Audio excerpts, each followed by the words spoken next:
Тетовскиот ликовен уметник Павле Кузмановски пред тетовската публика се представи со 30 на слики на изложбата која беше отворена во уметничката галерија во Стариот Аман во Тетово.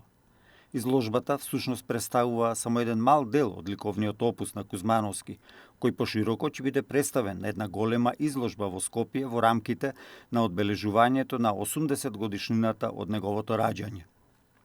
Отварајќи изложбата, писателот Јован Дамјановски ќе каже: Сликарството на Павле Кузмановски, доајенот на македонската ликовна уметност, зрачи со некоја мистична светлина, како да е некое друго време, исполнето со платонски особености, како дали сноев од наивните свесености на младост.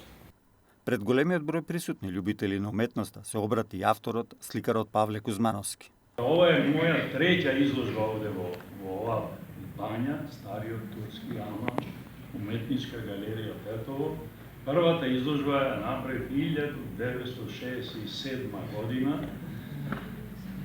со која моја изложба и се промовира и се отвори оваа галерија. Потоа 2007 година јубилејна ми беше за цртежот, значи цртеж 40 години цртеж, и ова сега трет пат, што е ето за мене многу значајна, и немам речи, немам зборови. Ви благодарам за посетата, ви благодарам за вниманието што ми го направивте. Отварањето на изложбата беше збогатено со настапот на хорот Менада и триото Шербет.